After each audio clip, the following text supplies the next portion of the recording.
Ma me fana say ma PENDREAM TV. PENDREAM TV there osia dem yopo. Reverend Ntim Fordjour kra na ya na de yem nwanwa. Wo ye Kristoni to niema wo ye nyina nche se wo ye Kristoni, wo kan tro.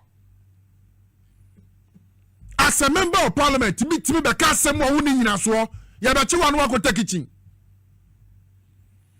Eti wo wanu masam, you are one person, be a me who say wo ka bia, I don't take it serious. Because when it comes to the need for you to substantiate whatever you are saying, you don't have it. Ube gani akotete. No one friend minority for mama Jimmy o, omo be Jimmy o, mama Jimmy o. Fisa wasema o kan woni nyina so. So some of us, like myself, me for wasema nya hwe. Because me nimsi wani mrei. Abusa yen COVID fema na fe yen hwe. Honorable Ntim Fordjour. At the press anim. Wano aka the minority in parliament ho. A umra sebedwem. Aba be kasa say. Sa wo hwe de na ndc kan wo opposition. De na wo mu a project se ba no LGBTQ bill no ho a na ka me se nko mo ba na nko mo ba ba yani baba pem nei wo mu ya yo wo Sudan da wo mu dane wo mu obi ba ka chimi lion chameleon o ye green ne wa ye blue ne wo mu nse da hunu eti sabre de wo mu minority for wo ba hunu se sa LGBTQ won sem na NDC for wo mu kan no aye power no mo dey pe yan hwa Honorable Ntim Fordjour mra wo bra no wo ka say nsemi ne yan toj media so. The New Patriotic Party, together with the overwhelming majority of Ghanaians, demand the following: the immediate realignment of President Mahama's priorities. Say that sovereignty resides in the people. Therefore, President John Dramani Mahama must realign his priorities in line with the real priorities of the overwhelming majority of Ghanaians, specifically the 93% of Ghanaians who, according to the CDD Ghana Afrobarometer survey, consider the practices of LGBTQ and related activities highly repugnant to the societal values and religious beliefs, and crave a potent legislation to urgently address the canker. 93% of Ghanaians consider LGBT canker and its clampdown a major priority. President Mahama, realign your priorities in line with that of the people you serve. Ghana's basic needs have not changed since 2024. And ladies and gentlemen of the press, you will agree with us on that. The president is therefore expected to fulfill his promise to introduce his government-sponsored bill, which he promised the clergy and the religious leaders to comprehensively address the LGBTQ issues. He made those promises willingly. He must be held to account and be made to fulfill his promise. Second, an apology to the clergy, to the imams, Muslim clerics, and traditional leaders. The NDC and President John Dramani Mahama must apologize to the Christian Council, the Catholic Bishops' Conference, GPCC, and all other ecumenical bodies, the office of the chief imam, and our imams, our Muslim clerics, traditional rulers, and concerned CSOs for the double standards and contradictory priorities demonstrated between the period in opposition and now in power. Additionally, we call on the clergy, our Muslim clerics, communical bodies, traditional rulers, the civil society organizations to call out the NDC and President John Dramani Mahama on their U-turn on LGBT issues to maintain their spirited advocacy for the passage of the pending bill and for President Mahama to sign same into law as soon as it is passed by the Reverend Ntim Fordjour na ohu no no wakasa so for pa wakasa so wonu ochiri LGBTQ kra oye so for ochiri but under them another tenasia from 2017 January 7th yedi to me man what tenasia getting to the end of his second term, year 2024, in the month of February, around 24 February. And I'm not saying that say the Sasha Monye Monfa kuma mampanina na dankwa kufuado. Na onfa ni sansa se neme ye mra se yan kuro oman Ghana ha de. Bema ni bema da ye chiwade. Woba ni woba da ye chiwade. Bema ye ne ho woba ye chiwade, woba ye ne ho bema ye chiwade. Enkrata na free mra sebedwam no under the NPP 2024 asem na mekai. Enkrata no efrim na sebedwam no epiedu na sebedwada na no sei na ana nkrofo bi so mu atiko sei. In February 2024 anu womode anti-LGBTQ plus a bill no ekoto Supreme Court. Some time no na the former Chief Justice Gertrude Araba Esaba Tokunu. I don't know why Chief Justice wa Ghana ha. One more the bill no koi. I know go to Supreme Court to say one more estimate bill number 7 all the 275-76 constituencies. Edio Monsasha say yapene. Yampe tumu okromu ha. Etia ya mamre etia ya manye se omai etia yechi wokromu a eti mampani na nada kwa kufuadwe fa wonsasa se na meya mra wokromu a enkrofo mieno gidiko erikoto Supreme Court from February 2024 January, February, March, April, May, June, July, August, September, October, November, December 15th for the 17th ya tu abaye ye no ansa the Supreme Court etina sa bill na na se bejan for dem sa chase say anti-LGBTQ plus bill no ansa the Supreme Court etina so na wakatire wo man nyina say na bill no kwa no se na se bejan for ye wie na so mampani emfa ne nsan chase a enyemra ade enyemra ontimi fe market after 11 months. Under this same Reverend Ntim Fordjour. One kasa anti-LGBTQ plus bill no must be done for year 2024. Akoda Supreme Court 11 months. And then another for Kufado. Ye two abeli no say enya ye mra ye.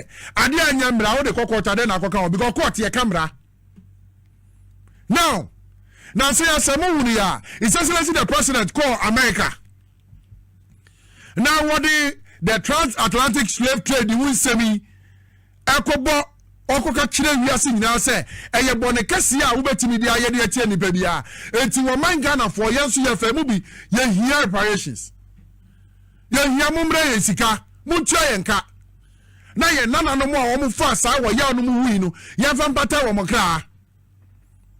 Ani niema bi ese na efata se wo se mo ye mayen se bibifo no monye no mo mpani ko di nkunim no na Lincoln University of America say wasise doctorate army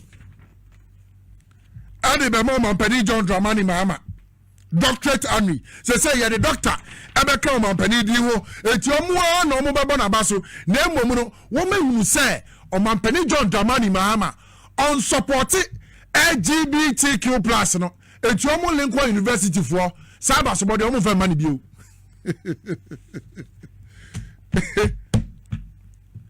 me say nyankopon da bia ye na so man we mu say yetimi anya wo mampani asabi wo ye say wo de nokura be ye adwuma wo man Ghana ha say Lincoln University for omo withdraw that doctorate and we know omo President John Dramani Mahama no because president and support LGBTQ plus Kromwa it's online it's everywhere go and check it out. Wow, Ntim Fordjour's number no friend ebisa no said they to Lincoln University for doctorate and we know President Mahama no one for money bio and the attorney say bill bia ye be ye said ye anti-LGBTQ plus bill no e 8 parliament no se o man pani yan for nsan sase na se 8 parliament twam na yaba 9 parliament ya sa bill no wo mo hye ni nyina no asiagu. They have to reintroduce that bill again. I was almost saying to me, Sabedum. Now, almost saying Bobo, George, ho. Na fei. Yes, Nipo. Nam na Sabedum for you to say, okay. Yasi, Sam Ranibio. Move come on, penny on sign. Na Yajuma. 8 years under you, Reverend Ntim Fordjour. Under you and your government. You stay quiet on these issues. 8 years. President Mahama Bedisu 1 year, 3 months. Who will be that? Because Okaseti has a moon sign. Anna Nanada Kokufado. I don't know whether to say intentionally. One sign of Vanessa here. 8th parliament ago. We are in the 9th parliament. It was said that bill needs to be reintroduced into the house. After a debate. The entire Sabre here Sadia it's a majority. Now woman some on Becca and I'm support a woman in my bill no. A say yempa okay, ya pass it. Yavan penny. 1 year 3 months back. And a Reverend Ntim Fordjour was off with their school. Kakra ukwa eho burofo why you go dino and 98% of Ghanaians support the anti-LGBTQ plus bill etino e was say Mahama sign and yes adia onpa Christians nyina chew mo ana mani nwade o ana mo mfahwe ana mo de Ghana for ayen kwase de bia mo hu yen no because mo manya kwanya no ako wura fie ho monya konya no ako dru baabi e wo mayimu in the high some of the high offices. So you feel say the rest of us ni eye timu ni de Ntim Fordjour ya dwene nya adwuma mojan dam bia mudi be pie asemu bia mudi be pie anya adwuma reverend anya adwuma. You withdraw doctorate and with the President Mahama because on supporting LGBTQ. You are in this country. Maybe I catch him some maybe yes and here. And then when you want to Kikabro focus as a quote. Reverend Minister, we are so for time where you JB no go to Supreme Court or demonstration or press conference say pesa et you want from Reverend Reverend Ntim Fordjour. You think we are case wrong? Oden say ya mo frabi. Temu ko said dem na NPP for madwen bone no mo bopo wi a yankon yanko ka say o se kana fo fi mu bi o. Se mo ka se mo no mo sem to fo mo a enka ri bi o krom a. And you know it. Ghanaians are not taking the NPP serious again because mo say mo ya mambofo.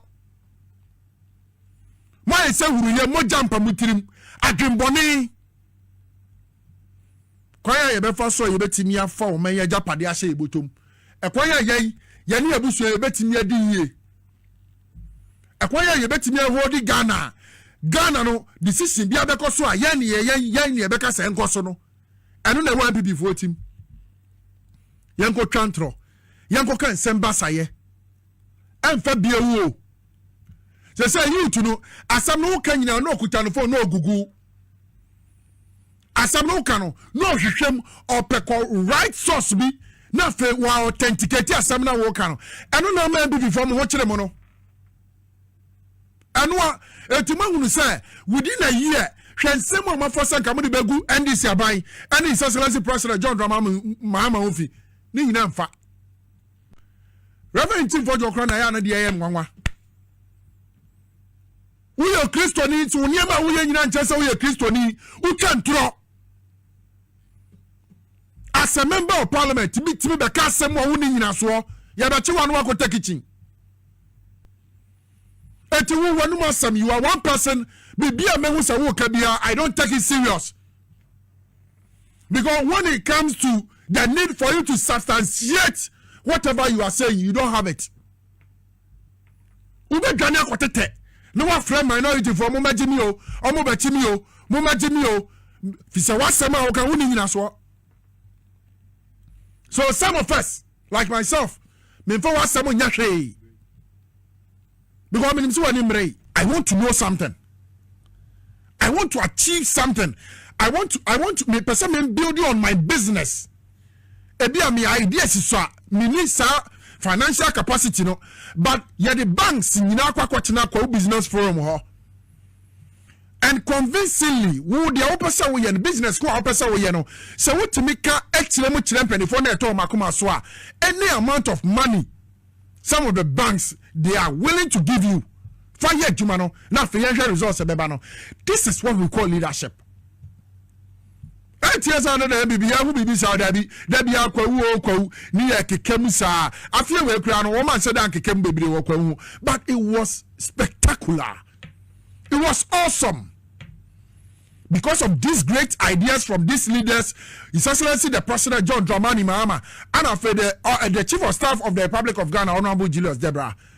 Leaders who think one more dream of mine who say I was set to me for the year. I was set to me for ye now when here dokru o man ye so timete.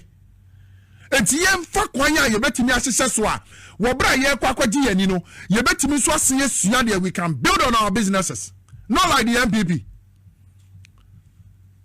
Dr. Frank Amwakohene alanche Ashanti First ye niema ebema Kumasi Asante Memu aye kama no na MPL lanchi Soloku na MPP for lanchi Soloku obeko no mu jina no mu yesi. The pictures are there, the videos are there. So you see, what share this two political parties are? Ghana ni wutu wose see na. Wo dwini kwa chire. Dia na bebo o man no. Soloku ye Ashanti First. Ye display nyema bebre wa Asante Memu. Now attracting investors from outside the country mrano. Instead of say, oh MPP, let's go and support Nenya friend Dabi. Distracted as they are, yen distracted. Frank Amwakohene. The oil Ashanti region, no, or Boboyan Fe, anya party ni bati tia pro ho.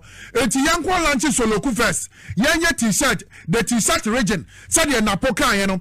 Ashanti region ye yemamu t-shirt pemo wie. Eti mo betina so be before betina so for 8 good years. Interchange 5. Mo promise wa Ashanti region mo ntimi anya 1. Region emamu 1.7 million na mutimi tina konwa so. Ewuli wo manye nyina. Interchange 5. Akufo-Addo under president, the former president Andrew Akufo-Addo.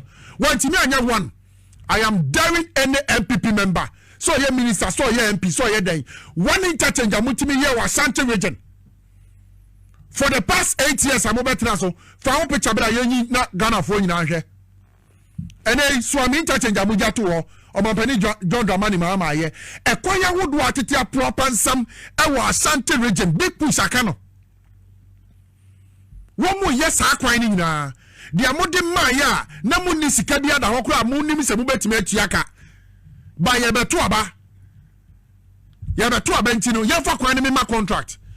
Amumfa katapile ba kum yenum ye sabi nkosisi so. Ase ye adwuma no. Ke ba simene. What will president or person ye adwuma? Hwa big push. This government is 1 year 3 months under His Excellency John Dramani Mahama. Hwa and na wu kwanya wonam so wo a wo hwam sesi na kwanya wonam so no region be na wo ya nya bi machines ni siso. This is a president who wants to help the country.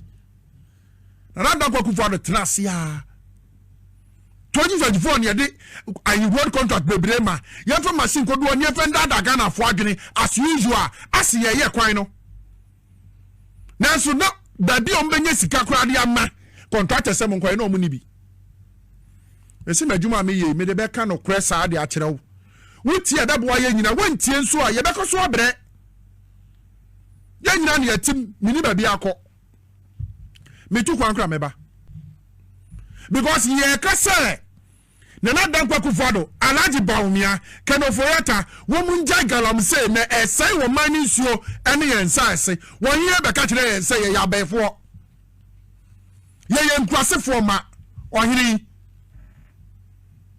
nana ebuo enidie minsia woda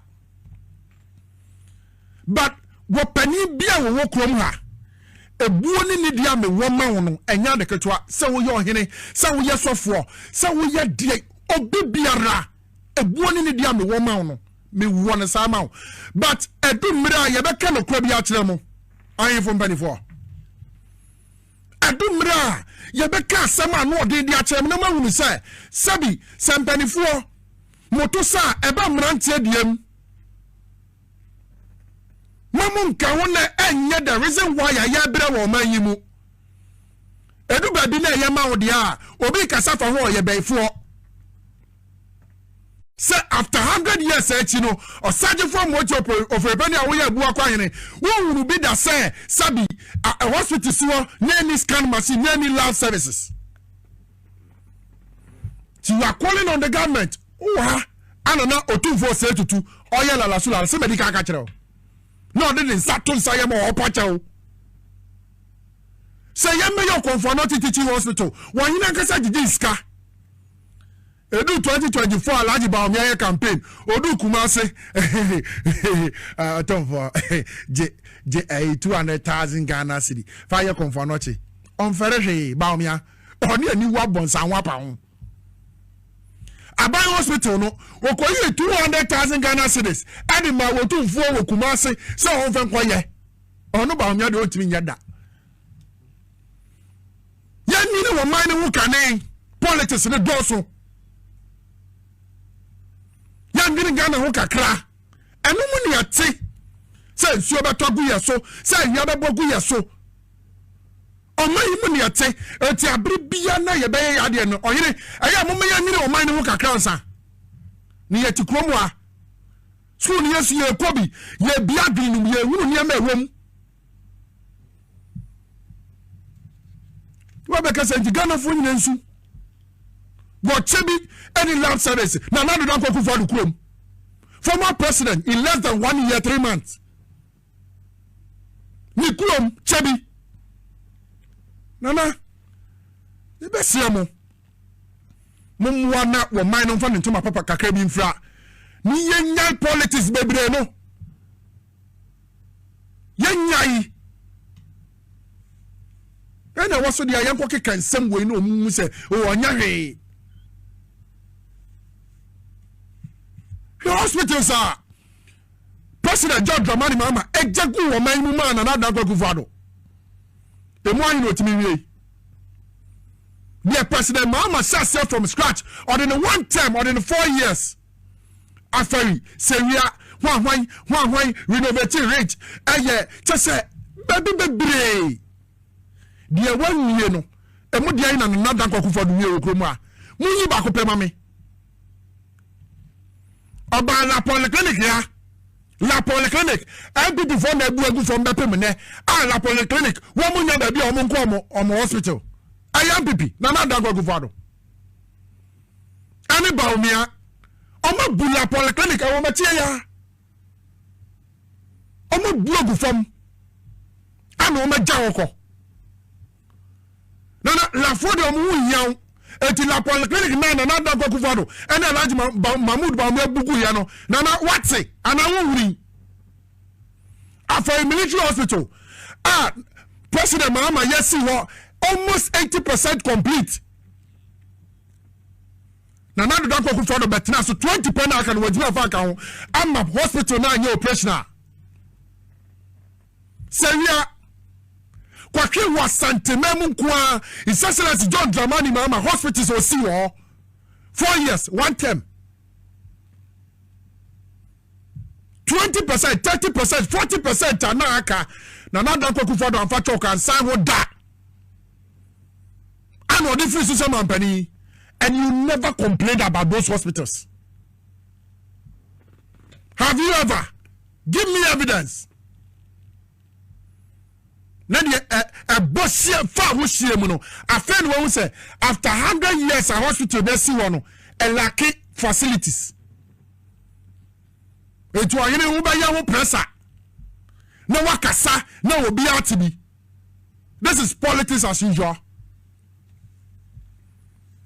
Na de masira kwan won nanam ho. Na me pe local gin. Asakro na magunsa na ohene kase. Ohene mpon. Manya koya kama dwene de akyere se de wo man we ekro no de amwa. Yeah, baby, our politics. Young Muslim sour mino. Be a more baby co. Private jet near there. And before be out to try. One of the company, CD, Juma Mommy. Yanimo. Mamu wa private jet, one people, we know you. I buy Mama Tobacco partner. MPP 4B, our private jet 4. Some of the MPP 4 money woman. I don't want to start mentioning names yet. Everybody with evidence near their tour. Flight ni ding, ni bibi ayebeye. Buy Mama Tobacco pedia. Mahama di koko sika nyina na ama no. Na MPP 4 si abonten. We know you. Enjoy me. One seminar work on a year. Of course, I know. His Excellency President John Dramani Mahama. One show party color.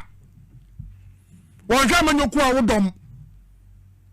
But Baba ye. Or see a dear no. Ababu. Abusia me and George Median so FM na fe yan share. Honorable Ntim Fordjour.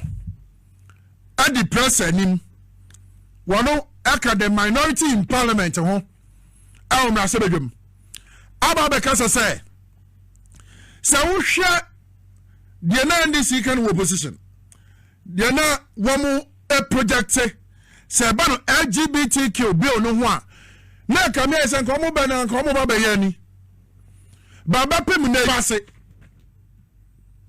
ya fa ko mama mpani 1 year 3 months back. And a Reverend Ntim Fordjour was off with their school.